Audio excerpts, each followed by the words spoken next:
공부하기 딱 좋은 날씨네요. 네, 제가 기도하고 시작하겠습니다. 참 좋으신 하나님 아버지 감사합니다. 오늘 이렇게 좋은 날 허락해 주시고 주의 말씀 가운데 성도의 교제를 나누게 해주시니 감사합니다. 이 오후에 주님의 말씀을 더욱더 깊고 풍성하게 배우는 시간 가지려고 합니다. 주의 성령께서 우리 가운데 함께 해주시고 주님을 알아가는 기쁨 허락하여 주시기를 예수 그리스도 이름으로 간절히 기도합니다. 아멘. 네, 오늘 성경의 모든 진리에 대해서 나누도록 하겠습니다. 사실 오늘 주제가 섭리와 죄의 관계거든요. 이런 주제는 설교 시간에 다루기는 참 흔하지 않은, 그죠? 설교 시간에 본문 말씀을 강의하면서 섭리와 죄의 관계는 이런 겁니다. 설교하기가 힘들죠. 그래서 이런 교리 시간을 통해서 이 섭리와 죄의 관계는 그냥 성경에 없는 내용이 아니에요. 성경 전체를 쫙 읽고 연구하고 해석하는 가운데 하나님의 섭리가 죄에 어떻게 미치는가 이런 것들을 교회 선배들이 정리를 해놓은 거거든요. 그래서 당장 우리의 삶에 어떤 직접적인 적용이나 연관성이 없다 하더라도 이 내용을 우리가 알아야 되죠. 쉬운 내용만 편하게 제가 나름대로 씹어서 아주 부드러운 음식으로 만들어서 나눠드리는 것도 먹어야 되지만 또 이렇게 여러분이 또 씹어서 또 소화해야 되는 그런 말씀이 있습니다. 자, 들어가기 전에 제가 질문을 한번 드릴게요. 저기 앞에 보지 마시고 보셔도 돼요. 섭리라는 거는 두 가지로 되어 있다고 말씀드렸죠. 보존하고 통치하시는 거. 하나님이 창조해놓고 그냥 팔짱 끼고 그냥 알아서 그 창조한 시스템에 의해서 세계가 돌아가도록 만드신 게 아니라 하나님이 지금도 일하신다는 거죠. 그 일하심의 두 가지가 창조하신 것을 보존하고 그 다음에 다스리는 거. 이게 하나님의 섭리예요. 어려운 거 없어요. 섭리라는 게. 자, 그러면 하나님이 죄도 섭리하시나요? 질문이에요. 하나님이 그러면 죄도 보존하시고 또 죄도 통치하시는 건가요? 한번 옆에 분이랑 잠깐 나눠보시겠어요? 네, 어떻게 대답하셨어요? 있다. 죄도 섭리하신다. 혹시 없다라고 생각하신 분 없으셨어요? 하나님이 죄는 섭리하지 않으신다. 네. 다 프린트물을 보신 것 같아요. 오, 맞습니다. 맞습니다. 네. 그렇게 대답하신 이유가 무엇입니까? 사탄도 하나님이 통치하시니까. 그러면 좀 이상하지 않나요? 하나님이 사탄도 그렇게 하시면 네네. 오, 역시 성경을 꾸준하게 읽는 사람은 당하지 못해요. 네. 그러면 하나님이 죄를 짓게 하시는 거네요. 그리고 악을 만드시는 분이시기도 하고. 제가 유도신문을 계속하고 있습니다. 네, 네, 대답을 잘 해주셨는데, 결론적으로 하나님은 모든 것을 섭리하시기 때문에 그 모든 것 안에는 죄도 포함이 되어 있죠. 하나님은 죄는 섭리하지 못하신다 그러면 하나님이 되지 않죠. 그런데 문제는 뭐냐면 그렇다면 하나님이 죄를 만드시거나 또 악의 원인 제공자가 아닌가. 하나님의 거룩하시고 완전하시고 또 죄를 미워하시는 그 성품과 충돌이 일어나잖아요. 그렇죠? 근데 실제로 많은 신학자들이든 또 세상 사람들이 또 철학자들이 이 문제를 가지고 공격을 했죠. 네, 공격을 했고 그래서 하나님에 대해서 잘못된 철학, 사상 이런 것들을 주장하고 가르쳐 왔습니다. 오늘은 이 부분에 대해서 성경을 통해서 좀 정리를 하도록 하겠습니다. 늘 했던 것처럼 우리가 웨스트민스터 신앙 고백서를 하고 있기 때문에 고백서 조항을 좀 집중적으로 먼저 보겠습니다. 5점 사항입니다. 그냥 앞에 보시면 됩니다. 앞에 보시면 되고요. 자, 하나님의 전능하신 능력과 측량할 수 없는 지혜와 무한하신 선하심이 그의 섭리에 잘 나타나 있다. 그러니까 하나님이 섭리하시는 모든 것들을 통해서 우리는 하나님의 능력, 또 하나님의 지혜, 또 하나님의 선하심, 아름다움 이런 모든 것을 사실은 알 수 있습니다. 우리가 그런 것들이 좀 가려져 있어서 그렇지. 그래서 그 섭리는 아담의 첫 번째 타락, 그 다음에 천사들, 사람들의 모든 죄까지도 포함한다는 거죠. 그러니까 우리가 짓는 죄뿐만 아니라 처음 아담의 타락으로 죄가 세상 가운데 들어왔잖아요. 모든 사람은 그래서 원죄를 가지고 태어납니다. 죄인인 상태에서 태어나죠. 그 타락, 그리고 천사들의 타락까지도 하나님의 섭리 가운데, 보존과 통치 가운데 일어났다. 이렇게 고백서는 말하고 있습니다. 자, 그 다음에 조금 더 디테일하게 들어가는데요. 그런데 그러한 죄들은 단순한 허용에 의한 것이 아니며, 그러니까 하나님께서 어떤 그걸 막을 힘은 없는 거예요. 그냥 허용하신 거예요. 그냥 일어나도록. 내가 힘이 없으니까 섭리하지기는 하지만 그냥 일어나도록 이제 허용하시는 거죠. 그리고 하나님은 허용하시되, 허용에 의한 것이 아니라는 거죠. 허용하시되 여러 세대에 가장 지혜롭고 강력하게 제한하시는 거예요. 그냥 어쩔 수 없이 내버려 두는 게 허용하시는 게 아니라 그 허용을 통해서도 하나님께서 제한하신다는 거예요. 죄가 일어나는 것들에 대해서. 자, 그 밖에도 명하시고 주관하셔서 자신의 거룩한 뜻들을 이루도록 하신다는 거예요. 하나님께서는 그 죄를 통해서도 결국에는 하나님의 모든 뜻을 이루어 가신다는 거예요. 그렇죠? 자, 그렇지만 죄악성은 어디서 나옵니까? 오직 피조물 자체에서 나온 것입니다. 그러니까 죄의 근본적인 원인이 그 죄를 지은 존재에서 나오기 때문에 죄책이 있는 거죠. 하나님에게서 나온 것이 아니다. 하나님은 가장 거룩하고 의로우시기 때문에 죄의 조성자, 죄를 만드신 분이라는 거죠. 그리고 승인자도 아니시며 그러실 리도 없다. 서로 충돌되는 것 같잖아요. 일단은 그죠? 하나님께서 죄를 섭리하시는데 죄의 조성자나 또 승인하신 분은 아니다. 이게 서로 충돌하는 것 같지만 이 두 가지를 그대로 다 인정을 해야 됩니다. 자, 여기까지 고백서 내용을 좀 정리를 해서 설명을 드릴게요. 자, 하나님은 모든 일을 섭리하시죠. 이게 기본적인 진술입니다. 그죠? 그러면 그 모든 일이라는 것에는 반드시 죄도 포함이 되겠죠. 이 세상 가운데 어떠한 것도 하나님의 섭리 밖에서 일어나는 것은 없습니다. 그런데 그 안에는 그 죄도 포함되어 있다는 거죠. 자, 그렇지만 하나님은 죄의 조성자가 아니고 죄악성은 피조물에게서 스스로 나온 것입니다. 그러니까 우리가 원죄를 가지고 죄인으로 태어나지만 아담의 그 원죄가 아니었다 하더라도, 물론 그 아담의 원죄가 인간 가운데 이렇게 물려져 왔지만 그 모든 인간의 그 개별적인 인간 자체에서 그러한 악함들이 나오는 거예요. 그 죄악성들은 그 죄를 짓는 그 피조물 존재 그 자체에서 나온다는 겁니다. 자, 죄를 섭리하는 방식.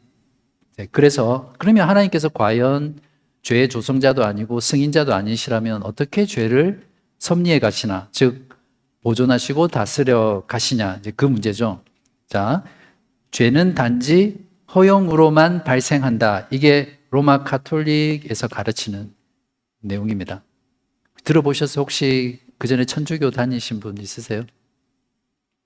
이런 거 들어봐서 가톨릭 학교 나왔죠? 고등학교 이런 거 배운 적 있어요? 있어요. 그러니까 세상에 일어나는 모든 악들은 그냥 하나님께서 허용하신 거예요. 그냥 일어나도록 허락하셨기 때문에 일어난다. 그런데 개혁주의 가르침은 하나님께서 죄를 통치하신다는 겁니다. 단지 그냥 허용해서 죄가 일어나는 것이 아니라, 그래서 그 죄를 통치하신다는 것에는 적극적인 면이 들어있겠죠. 그래서 강력히 통제하셔서 죄를 억제하시는. 그러니까 어떤 경우에는 악이 발생하지 않도록 하나님께서 누르시는 거예요. 그래서 악이 발생하지 않는 겁니다. 또 죄를 주관하셨다라는 것은 죄를 통해서 하나님의 거룩한 목적을 이루신다는 거예요. 그죠? 단지 허용만 했다고 하면 죄를 섭리한다고 할 수 없겠죠. 근데 하나님께서는 하나님의 그 목적과 뜻에 따라서 어떤 경우에는 억제시키고 어떤 경우에는 그것을 사용하셔서 그 뜻을 이루신다. 그게 하나님께서 죄를 섭리하는 방식입니다. 그렇지만 죄의 조성자라는 비난을 피할 수는 없겠죠. 논리적으로 분명하게 두 가지 진술이 있지만 그 두 가지 진술을 이렇게 조화시키는 데 면에서는 이런 말이 당연히 나올 수 있겠죠. 그런데 하나님이 만약에 죄의 조성자라면, 즉 죄를 만드신 분이라면 하나님이 어떻게 됩니까? 악을 만드신 분이 되겠죠. 그러니까 악의 근원이 누구에게 있습니까? 하나님이 되겠죠. 그러면 그런 하나님 여러분 믿을 수 있습니까? 그래서 결국 하나님이 악한 존재가 되어서 신성을 모독하는 경우가 됩니다. 그래서 교회사 속에서 어떤 이단들은 구약의 하나님은 악한 하나님이다, 그렇게 하고 신약의 하나님만 믿는 거예요. 들어보셨어요? 그래서 성경도 구약 성경은 성경으로 치지 않고 신약 성경 중에 일부만 성경으로 받아들이는 그런 이단들이 있습니다. 제 기억에 한번 확인해 볼게요. 말시온주의인 것 같아요. 일단 제가 확인해 볼게요. 지금 준비한 건 아니어서. 네. 이제 그렇게 하는 것은 이제 신성 모독이고, 자, 이 문제를 해결하기 위해서 어떻게 해결책을 냈냐면 죄가 하나님 밖에 있다라고 주장을 하게 됩니다. 그러니까 하나님께서 죄의 조성자가 아니라면, 그러니까 죄의 조성자라면 하나님이 악의 근원이 되니까 신성을 모독하는 거기 때문에 그것을 보호하기 위해서 죄를 하나님 밖에 두는 겁니다. 그러면 그 죄는 하나님과 무관하게 되죠. 그러면 하나님은 죄를 통제할 수 없는 분이 되죠. 그러니까 이 세상에 일어나는 모든 죄와 악은 하나님이 어떻게 할 수 없는 거예요. 결국 이건 역시 하나님을 무능력한 존재로 만드는 거죠. 하나님이 아니시죠. 여기까지는 동의가 되시죠? 그러니까 하나님은 이 세상에 일어나는 모든 죄와 악에 대해서 무관하시거나 그것들을 통제할 수 없는 분이 아니라는 거예요. 그러면 결국 결론은 어떻게 되냐면 우리가 이해할 수 없지만 지금 우리 세상 가운데 또는 과거 역사 가운데 일어났던 모든 죄와 악, 그리고 상상하기도 힘들 만큼 그런 비참한 어떤 죄의 모습 또한 하나님의 통제 가운데, 하나님의 섭리 가운데 있었다라는 것이 성경이 말하는 기본 내용이다. 이렇게 정리를 일단 하시면 되겠습니다. 여기에 대한 몇 가지 성경의 근거들을 좀 살펴볼게요. 자, 로마서 11장 32절에 보시면 하나님이 모든 사람을 순종하지 아니하는 가운데 가두어 두심은 모든 사람에게 긍휼을 베풀려 하심이로다. 그러니까 하나님의 은혜가 베풀어지려면 일단 모든 사람이 하나님께 순종하지 않아서 죽음 가운데 처해야 되잖아요. 맞습니까? 근데 은혜를 베풀기 위해서 모든 사람을 순종 가운데 가두어 두셨다. 불순종 가운데 가두어 두셨다는 거예요. 그죠? 불순종은 누가 하는 겁니까? 하나님을 반역하고 하나님을 거부하고 악 가운데 있는 것은 누가 하는 겁니까? 인간 스스로 하는 겁니다. 그런데 그렇게 하신 것이 하나님께서 하셨다는 거예요. 왜냐하면 긍휼을 베풀기 위해서. 네. 악이라는 것도 잘 생각해 보십시오. 제가 전에 한번 언급한 적이 있는지 모르겠는데 악이라는 것은 선이라는 게 없으면 존재하지 않죠. 맞습니까? 그래서 어거스틴이라는 사람은 충분한 표현은 아니지만 이 악이라는 걸 정의할 때 선의 결핍이다, 그렇게 표현을 했습니다. 그러니까 악 자체는 힘이 없어요. 근데 선이 결핍되면 그것이 악이 된다는 거죠. 그러니까 죄라든지 악이라는 것은 결국 선한 것의 기생해서 사는 존재인 거죠. 그러니까 하나님의 그 긍휼하심, 은혜를 베풀기 위해서는 모든 사람이 불순종 가운데 처해 있어야 되는 거예요. 그래서 그들을 하나님께서 구원해 내실 때 은혜를 주실 수 있는 거죠. 그 다음 넘어가겠습니다. 사무엘하 24장 1절에 보시면 여호와께서 다시 이스라엘을 향하여 진노하사 그들을 치시려는 게 하나님의 뜻이죠. 다윗을 격동시키사 가서 이스라엘과 유다의 인구를 조사하라 하신지라. 다윗이 자신이 교만해서 말년에 인구 조사를 한 번 더 하잖아요. 그러니까 자신이 얼마나 그 위대한 왕인지 아마 교만했던 것 같아요. 그래서 인구 조사를 시켜요. 근데 그 인구 조사로 인해서 이스라엘 백성들이 나중에 세 가지 중에 하나를 선택하라고 했을 때 나는 하나님께 손을 맡기고 싶다 이래서 전염병으로 이제 수만 명이 죽게 되잖아요. 그 사건을 일으킬 때 사무엘하에 보면 이렇게 말하는 거예요. 그것이 다윗 스스로 교만해서 죄를 범한 것이지만 여기서는 분명히 이스라엘을 향해서 진노하셔서 그들을 치시려고 다윗을 격동시킨 거예요. 이해되시죠? 그러니까 하나님은 이 죄를 섭리해 가시는 분이라는 거예요. 자, 열왕기상 22장 22절에 여호와께서 그에게 이르시되 어떻게 하겠느냐 이르되, 그러니까 이 내용은 뭐냐면 북이스라엘 왕 중에 가장 악한 왕이 누구세요? 누구예요? 예, 아합 왕이시죠. 그죠? 그 아합 왕을 하나님께서 심판하시고 죽이기로 작정하세요. 근데 그 하나님의 뜻을 이루기 위해서 하나님께서 어떤 걸 섭리해 가시는지 한번 보세요. 여호와께서 그에게 이르시되 어떻게 하겠느냐 이르되 내가 나가서 거짓말하는 영이 되어 그의 모든 선지자들의 입에 넣게내다. 여기서 내가라는 것은 사탄을 말합니다. 모든 선지자들의 입에 있겠나이다. 여호와께서 이르시되 너는 꿰겠고 또 이루리라. 나가서 그리하라 하셨은지. 하나님께서 이 사탄에게 그 아방에게 예언을 하는 선지자들의 마음속에 영에 들어가서 아방이 죽도록 하는 그 예언을 하게 하는 겁니다. 자, 이제 여호와께서 거짓말하는 영을 왕의 이 모든 선지자의 입에 넣으셨고 또 여호와께서 왕에 대하여 화를 말씀하셨나이다. 그래서 결국에는 이 아방을 위해서 많은 선지자들이 예언을 하고 그래서 길랏 라못으로 침략하러 가서 아람이 빼앗았던 그 땅을 다시 빼앗으러 나가요. 여호사밧 왕이랑. 근데 거기에서 어떤 군사가 우연히 쏜 화살에 옷깃을 맞아서 죽거든요. 그러니까 이 과정만 보더라도 하나님께서는 아합을 죽이고자 하는 그 하나님의 뜻을 이런 사탄, 또 심지어는 여기 보면 그 영을 불어넣어서 적극적으로 결국에는 아합이 잘못된 선택을 하도록 하게 해서 죽이시는 거예요. 자, 성경에는 이런 내용들이 참 많습니다. 그러니까 결국 이런 내용들을 다 종합해 보면 그 죄와 악은 인간 스스로에게서 나온 것이지만 그것들을 결국에는 하나님의 섭리 가운데 하나님께서 죄와 악을 섭리해 가신다라고 결론을 내릴 수 있겠죠. 네, 질문하세요. 좋은 질문이에요. 정말 좋은 질문인데 여기에 대해서 답변을 해보실 수 있는 분 계세요? 틀릴까 봐.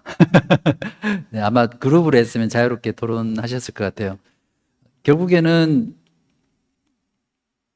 하나님의 주권과 인간의 책임의 문제거든요. 질문이. 그래서 논리적으로 정확하게 답변하기는 쉽진 않아요. 설득은 할 수 있지만. 근데 성경은 이 두 가지를 같이 말한다는 거예요.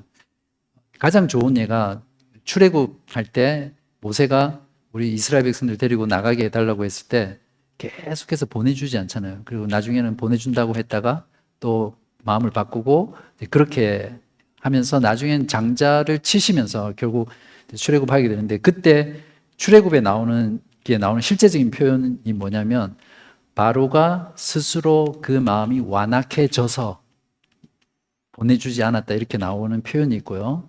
또 하나는 다른 표현이 어떤 표현이 있습니까?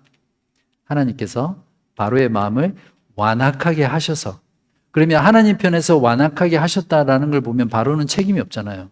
이스라엘의 그 구원을 이루기 위해서 하나의 수단으로밖에 사용되지 않았지만 성경은 동시에 바로의 마음이 스스로 완악하여졌다라고 표현하거든요. 그러니까 모든 것이 하나님의 주권이지만 그 가운데 인간의 책임을 면할 수 없다는 거예요. 그러니까 어떤 일들이 발생할 때, 죄악이 발생할 때 100% 하나님의 주권이지만 100% 인간의 책임이라는 거예요. 그래서 성경은 이 두 가지를 함께 말을 합니다. 그래서 죄를 지으면 100%그 인간의 책임입니다. 그래서 죄책을 받는 거죠. 그러나 그 인간의 죄악 또한 하나님께서 100% 주권적으로 역사하셨다는 거예요. 근데 이게 하나님의 전능이고 하나님의 전지함이고 또 하나님의 무한한 그죠? 능력이겠죠. 인간의 그 악을 전혀 간섭하고 로봇처럼 강요하지 않으면서도 하나님의 뜻을 이루어 가시는, 예수님이 십자가에 달려 돌아가신 것도 똑같습니다. 예수님께서 십자가에서 죽으심으로 구원을 이루시는 이 계획은 언제 정해졌습니까? 작정됐습니까? 창세전에 이미 영원에서 성부, 성자, 성령 하나님께서 죄인을 구원하기 위한 이 구속의 플랜이 작정되어 있었어요. 그래서 이걸 신학적으로는 삼위 하나님의 영원 전에 있었던 이 구속에 대한 것을 삼위 하나님의 구속 언약이라고 그렇게 표현을 합니다.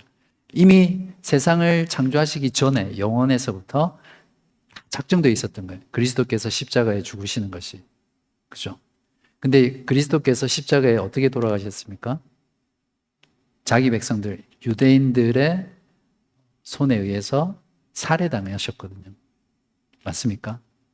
그러면 그 유대인들은 또 빌라도는 하나님 원래 영원 전부터 작정되어 있는 그 계획에 하나의 도구로 쓰였으니까 오히려 상을 줘야 되잖아요. 근데 예수님을 십자가에 못 박은 그 인간의 죄는 그 인간들의 죄로 인해서 일어난 겁니다. 근데 하나님은 그 인간의 악함, 죄, 그것들을 섭리하셔서 하나님의 구속을 완성해 가신 거죠. 그래서 누구도 죄를 지은 사람은 그 자신이 죄값을 치러야 합니다. 여기에서 복음이 찬란하게 드러나죠.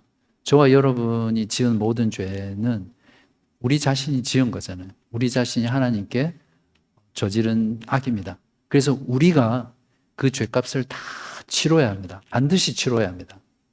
그런데 그리스도께서 십자가에 죽으심으로 우리 대신 죄값을 치러주신 거죠. 우리의 힘과 우리의 능력으로는 우리가 하나님께 지은 죄값을 치를 수 없습니다. 맞습니까? 근데 그 죄값을 하나님 자신이 대신 치루어 주신 거죠. 분명히 이 땅 가운데는 하나님을 경외하는 신자들이 있고 또 악인들이 있잖아요. 그러면 하나님께서는 신자들이 짓는 죄, 또 악인들이 짓는 죄에 대해서 어떻게 섭리하시나? 같은 방법으로 섭리하시나? 아니면 다른 방법으로 섭리하시나? 이걸 정리해야겠죠. 그죠? 이제 그 부분에 대해서 또 신앙 고백서가 미리 일어날 수 있는 질문들에 대해서 정리를 해서 답변을 해놨습니다. 자, 5.5항인데요. 가장 지혜로우시고 의로우시며 은혜로우신 하나님께서는 때때로 자기 친자녀들이 각종 유혹에 빠지며 그들 자신들의 부패한 마음대로 행하기에 내버려 두신다. 혹시 여기 부모님들 계신데 지서병제 빼고는 다 부모님이시네요. 그죠? 자녀들 키울 때 그러신 적 있으세요? 의도적으로 아이들이 잘못을 할 때 그냥 내버려 둔 적 있으세요? 심하게 우리 배수영 지사님 느셨는데 언제 그러셨어요? 많죠. 예, 부모들도. 인간 부모도 그렇잖아요. 특히 예를 들어서 막 부모가 심지어 그런 자녀들도 있는 것 같아요. 부모님이 나한테 뭘 해줬다고 요즘 사춘기에 있는 청소년들 그렇게 많이 하잖아요. 부모님이 진짜 고생해서 이렇게 하는데도 부모의 은혜를 모르고 엄마 아빠가 나를 위해서 해준 게 뭐가 있어? 막 이러면서 나 집 나갈래? 막 이러고 그럴 때 집 나가게 내버려 두는 부모가 있잖아요. 집 나가서 온갖 고생하고 막 그렇게 진짜 거지처럼 살면 아, 부모님이 정말 우리에게 해준 게 너무 많구나 깨닫고 돌아와서는 진짜 순한 양이 되잖아요. 반드시 모든 경우가 그런 경우는 아니지만 하물며 인간 부모도 자녀들이 필요할 때는 때때로 죄악 가운데 잘못 가운데 그냥 버려두잖아요. 교육을 위해서 훈육을 위해서. 그러니까 우리 하나님도 그러신 분이시라는 거죠. 예, 여기 보면 친자녀, 하나님의 친자. 저와 여러분은 예수 그리스도를 믿고 하나님의 자녀가 됐잖아요. 하나님의 그 친자녀들이 때때로 유혹에 빠지거나 부패한 마음대로 행하도록 내버려 두신다는 거예요. 자, 그 이유가 뭐냐면, 자, 그들이 전에 지은 죄들을 인하여 그들이 징계당하거나 아니면 그들의 부패하고 간사한 마음이 얼마나 강력한 잠재를 가지고 있는가를 깨닫게 해서 겸손하게 하는 거예요. 성경에 보면 이런 인물들의 예가 많습니다. 또한 그들을 깨우쳐 그들이 보존되기 위해서 하나님이 자신에게 더욱 친밀하고 견실하게 의존하게 하기 위해서 그렇게 하신다는 거예요. 그러니까 죄를 짓고 하나님을 떠나서 살아보면 아, 하나님이 얼마나 자비롭고 인자하시고 온유하시고 사랑스러운 분인가를 깨닫게 된다는 거죠. 그리고 그런 죄를 범함으로써 이 죄가 얼마나 강력하고 얼마나 무서운 건지를 깨닫게 해서 그 다음 어떻게 됩니까? 우리가 더욱더 그 죄에 대해서 멀리하고 경건하게 살게 되겠죠. 그런 방법들을 통해서 하나님께서는 하나님의 친자녀들을 최후 구원까지 끝까지 보존해 가시는 거예요. 그러니까 성도의 견인이죠. 그런 목적들로 하나님께서 필요한 경우에 때때로 그냥 내버려 두시는 겁니다. 자, 그리고 여기 또 하나 장차 있을 모든 죄의 유인들에 대비해서 그리고 여러 다른 의롭고 거룩한 목적들을 위해서 그들이 더욱 깨어있게 하기 위해서다. 그러니까 하나님께서 하나님의 자녀들을 보존하고 다스리는 과정에서 유익하고 또 미래에 닥칠 어떤 그 죄들에 대비하게 하기 위해서 때로는 그것보다 좀 더 경미한 죄라든지 또 다른 형태의 죄 가운데 노출시킬 때가 있습니다. 그러니까 하나님이 강제로 죄를 짓게 하는 게 아니라 그 인간의 마음, 그 악한 마음, 부패한 마음, 반역하는 마음을 그냥 두시는 거예요. 아니면 때로는 그 유혹하는 환경 속에 그대로 내버려 두시기도 하고 그렇게 해서 결국 근본적인 목적이 뭡니까? 하나님의 자녀를 보존하는 거고 돌보시는 거고 그것이 신자들에게 있는 죄를 섭리해 가시는 하나님의 방식이라는 겁니다. 성경의 예만 한 가지 보죠. 히스기야 왕은 유다 왕 중에 그 솔로몬 이후에 북이스라엘과 남유다로 나누어지잖아요. 그 남유다만 결국에는 그 왕위가 계속 계승이 되는데 그 왕들 가운데 선한 왕이었어요.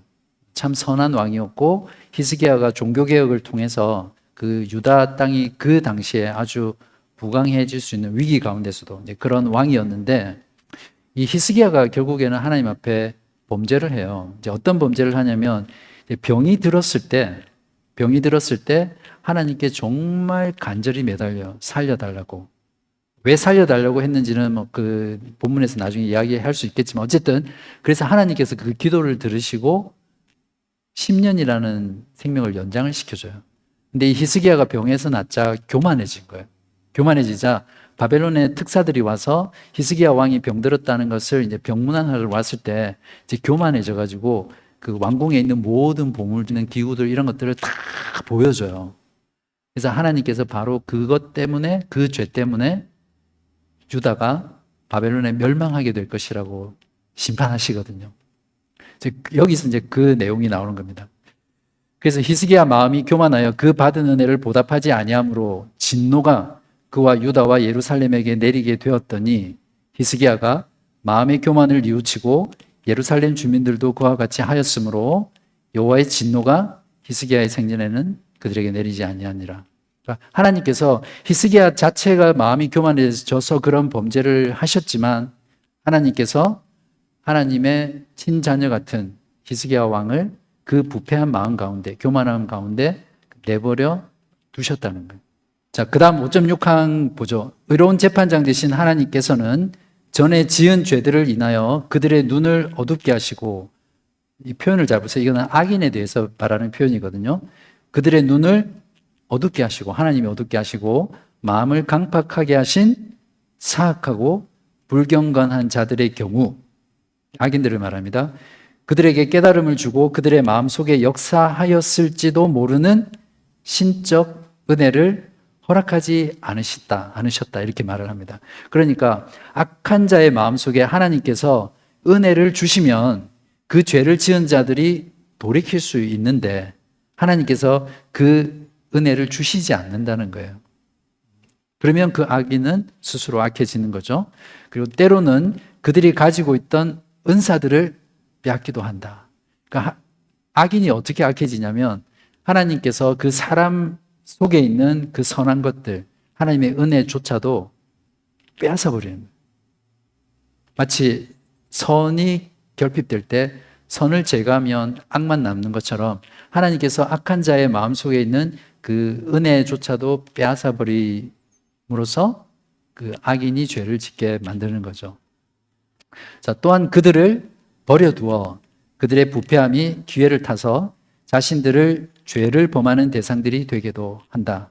그러니까 버려두면 인간은 스스로 죄를 짓는 본성, 성향 때문에 죄만 짓게 되어 있습니다. 그래서 하나님께서 그냥 내버려 두는 게 하나님의 심판입니다.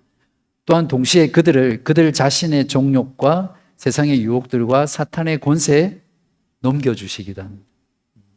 그러니까 하나님께서 그 친자녀가 아닌 선인이 아닌 악인들의 경우에는 이렇게 그냥 인간의 그 정욕, 유혹, 또 심지어는 사탄의 공격 속에 그냥 핸드오버 넘겨줌으로써 그 죄를 섭리해 가신다. 결국에는 이런 모든 내용들이 무엇이냐면 한마디로 말하면 하나님께서 은혜 주시지 않고 은혜를 거두어 가시거나 그냥 내버려 두면 인간은 인간 스스로 한없이 죄를 짓고 악할 수밖에 없다는 거죠. 그러니까 죄를 섭리해 가시는 부분, 악인을 섭리해 가시는 부분에서도 우리는 하나님의 은혜를 깊이 깨달을 수 있죠. 여러분, 솔직히 저도 그렇지만 여러분도 아무도 그렇게 생각 안 하실 거예요. 하나님이 만약에 나에게서 은혜를 여기처럼 빼앗아 가거나 그냥 내버려 두시면 그래도 나는 이 정도까지 악해지진 않을 거야. 이런 생각 가지고 계시죠? 죄송합니다. 제가 여러분을 괜히 죄인으로 몰아가는데 진짜 그렇습니다. 우리가 어떤 선함이 있거나 또 하나님께 무언가 내세울 만한 게 있어서 우리가 선택받은 게 아니거든요. 우리가 그리스도를 믿게 된 게 아닙니다. 하나님께서 여러분에게 은혜를 주시지 않으셨거나 여러분에게서 은혜를 빼앗아 가거나 여러분을 그냥 그대로 내버려 두었다면 여러분이 생각할 수 있는 가장 악한 자의 모습으로 얼마든지 빠질 수 있습니다. 그게 인간의 본성입니다. 유다 백성들이 바벨론에 포위되었을 때 그렇게 착하고 선한 엄마조차도 자기 자녀를 삶아서 먹었어요. 심지어는 오늘은 내 아들을 주고 내일은 너 아들을 줘. 그렇게 해서 서로 자녀들을 먹었다니까요. 근데 그걸 안 준다고 서로 싸우고 재판장에 나가는 그게 실제로 나와요. 읽어보셨죠? 그러니까 인간이 그런 거예요. 하나님이 은혜를 거두어 가시거나 은혜 주시지 않고 내버려 두면 인간은 더 이상 악할 수 없을 정도보다 더 악해질 수 있는 게 인간이라는 거예요. 그리고 지금도 우리 실제 역사 속에서 그걸 계속해서 목격해 보잖아요. 그죠?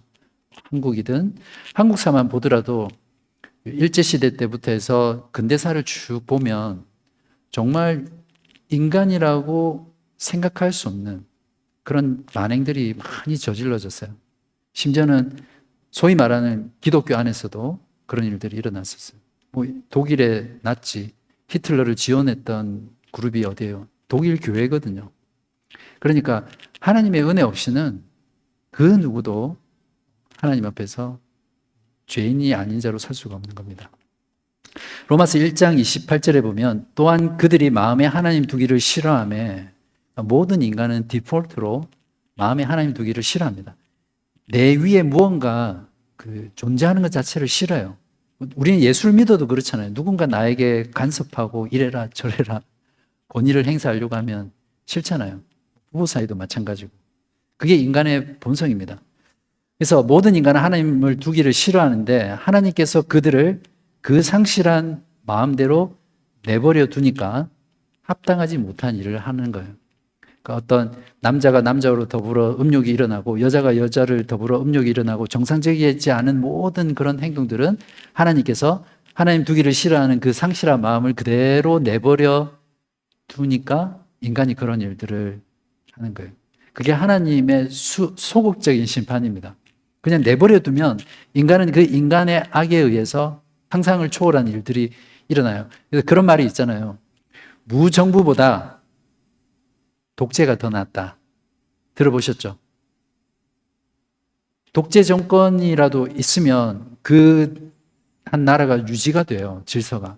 근데 무정부, 정부가 없는 상태가 되면 그 자체가 지옥이 돼요. 실제로 역사 속에서 그런 일들이 많이 일어났죠. 정리를 하겠습니다. 자, 신자들을 향한 죄의 섭리, 악인들을 향한 죄의 섭리 두 가지를 비교하면서 정리를 하면 좋겠습니다. 섭리자는 신자들에게는 가장 지혜로우시고 의로우시고 은혜로우신 하나님이시고 악인들에게는 의로우신 재판장이죠. 하나님은 믿는 자들에게는 재판장이 아니세요. 그렇잖아요. 우리는 최후 심판을 받지만 이런 재판장으로서 천국과 지옥으로 가는 심판을 받는 게 아니에요. 이 땅에서 우리가 주를 위해서 행했던 일에 대한 평가죠. 그죠? 그래서 그것으로 상급을 주시는. 그리고 다시 한 번 더 우리는 천국 백성이다, 의인이라는 것을 하나님의 재판장에서 한 번 더 선언되는 것이 믿는 자의 심판입니다. 자, 섭리의 대상은 하나님의 자녀들이고 또 오른쪽 악인들의 경우에는 사악한 자들, 예수를 믿지 않는 자들, 하나님께서 눈을 어둡게 하시고 마음을 강팍하게 하신 자들입니다. 그러니까 죄의 섭리의 대상이. 자, 섭리의 방법, 이 부분을 좀 잘 구별을 해야 되는데요. 하나님의 자녀들은 아까도 했던 것처럼 각종 유혹에 빠지며 부패한 마음대로 행하게 내버려 두시는데 그것이 종종입니다. 항상이 아닙니다. 그리고 잠시 동안입니다. 영구적이지 않다는 거죠. 그에 반해서 악인들은 신적 은혜를 유보하시고 또 빼앗으시고 그리고 부패함 그대로 내버려 두시고 또 사탄에게 넘겨주심으로 인간의 그 정욕 또 세상의 유혹 또 사탄의 권세 아래 넘겨주심으로 죄를 섭리해 가는 겁니다. 섭리의 목적이 완전히 다르죠. 악인들의 경우에는 심판을 통해서 하나님의 공의를 드러내십니다. 이 말이 어떻게 보면 수용이 얼마나 정도 될지 모르겠지만 우리가 생각할 때 정말 악한 자들 있죠. 악한 사회, 악한 세상. 그렇게 한없이 악한 모습들을 보면서 성경은 어떻게 말하냐면 그 악인들의 악함들을 통해서 하나님이 더 크게 영광 받으시기 위함이라는 거예요.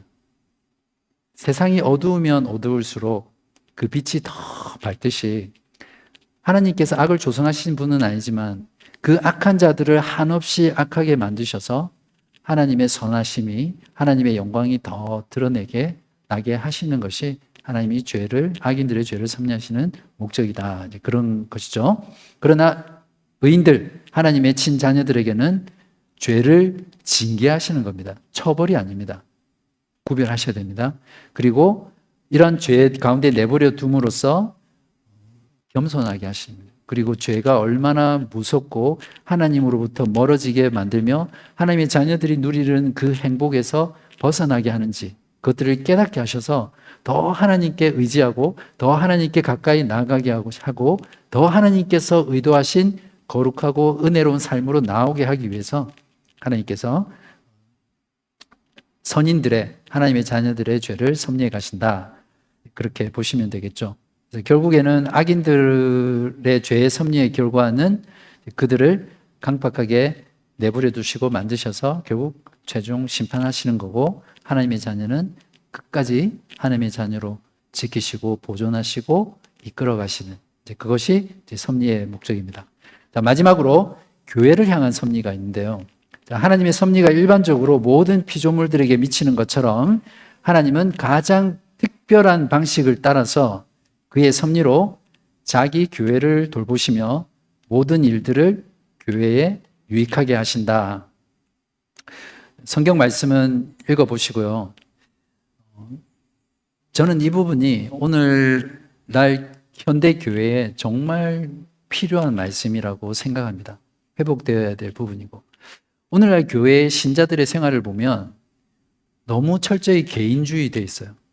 그냥 교회라는 그 공동체성 자체가 너무나 연약하게 느슨해져 있고 사라졌어요. 그냥 내 자신, 내 가정이 중심이 되어 있는 거예요. 그 삶 속에 교회는 하나에 이렇게 붙어 있는 거예요. 근데 하나님께서 오늘 설교 시간에도 이야기하셨지만 그리스도께서 피 흘려 죽으신 목적은, 피로 값주고 사신 목적은 이 땅에 교회를 세우시기 위해서입니다. 그래서 그 교회를 통해서 하나님의 복음이 전파되게 하시고 그 복음 전파를 통해서 하나님이 택하신 백성들이 주님 오실 때까지 주의 몸된 지체가 되게 하셔서 하나님 나라를 완성하시는 거거든요. 근데 하나님의 그 모든 섭리가 개인의 삶, 개인의 가정에 역사하지만 궁극적으로 특별한 섭리를 통해서 하나님의 교회들을 보존하고 다스린다는 거예요. 지난 2000년간의 역사를 보더라도, 그 이전의 구약의 역사를 보더라도 결국에는 하나님의 섭리는 교회를 중심으로 이루어져 왔습니다. 이 교회가 무너지고 진리에서 벗어나고 완전히 하나님과 무관한 상태로 세상 가운데 세속화되어 있다면 어떻게 하나님의 백성들이 이 역사 속에서 주님 오실 때까지 교회 안으로 들어오고 그 진리 가운데 보존되면서 이끌려 나가겠습니까? 그래서 하나님은 교회를 그렇게 사랑하시는 겁니다. 그래서 우리의 신앙 가운데 회복되어야 될 부분이 바로 하나님께서 이 교회를 섭리해 가신다는 것, 교회를 보존하시고 다스려 가시고 교회의 은혜를 주시고 교회를 지키신다는 것, 이것이 정말 중요한 교리이고요, 오늘 회복되어야 될 하나님의 말씀입니다. 그래서 이런 신앙 고백서를 공부하면서 우리는 큰 위로를 받죠.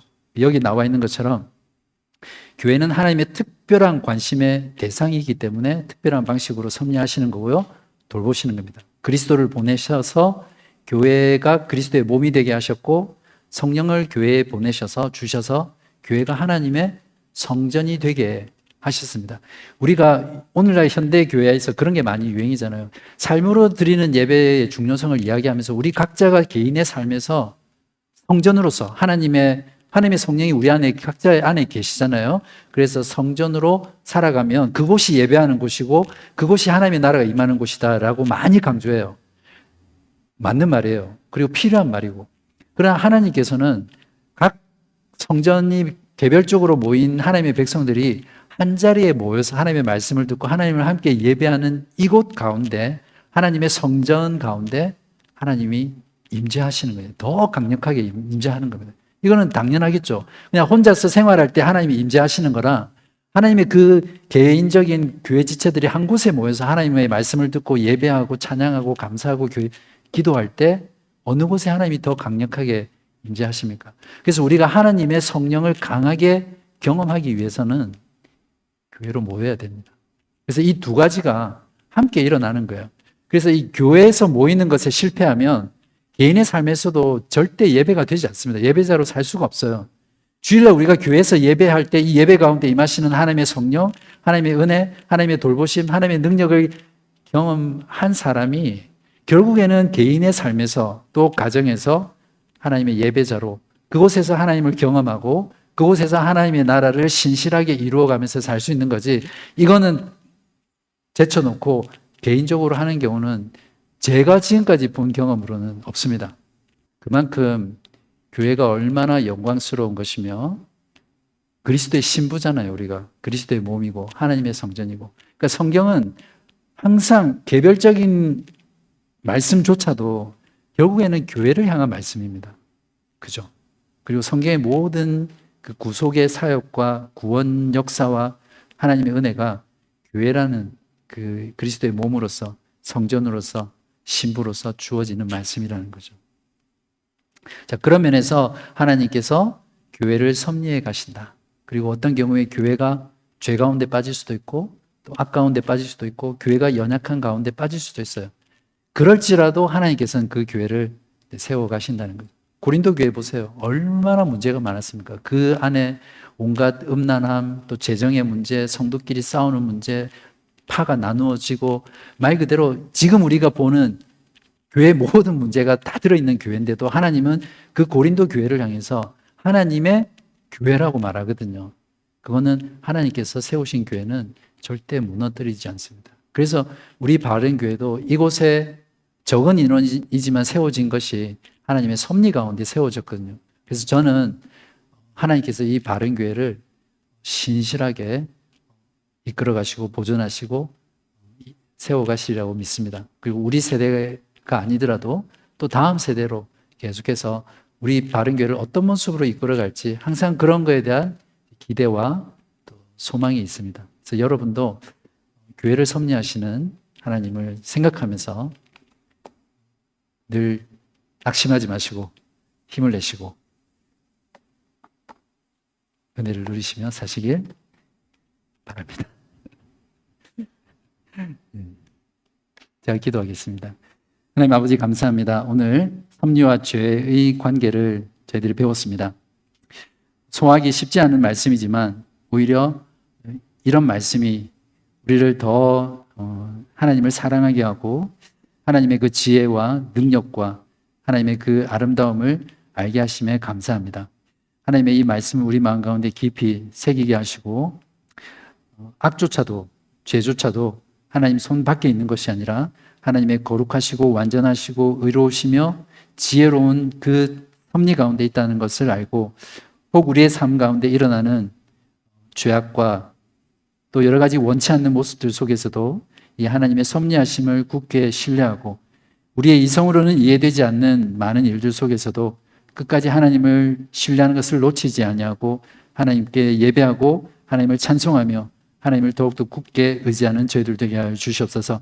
무엇보다 하나님의 특별한 관심의 대상인 교회를 섭리하시는 그 하나님 말씀을 하나님을 통해서 우리가 위로받게 하여 주시고 이곳에 바른 교회를 세우신 하나님을 바라보며 하나님께서 어떻게 우리의 교회를 신실하게 보존하시고 다스려 가시고 이끌어 가시는지를 늘 기대하는 마음으로 살아가는 저희들 되게 하여 주시옵소서. 이제 한 주간 세상 가운데서 살아가실 때 우리 사랑하는 교우님들 하나님의 영광을 위해서 또 하나님의 자녀로서 신실하게 살아갈 수 있도록 우리 주 예수 그리스도 이름으로 간절히 기도합니다. 아멘. 수고하셨습니다.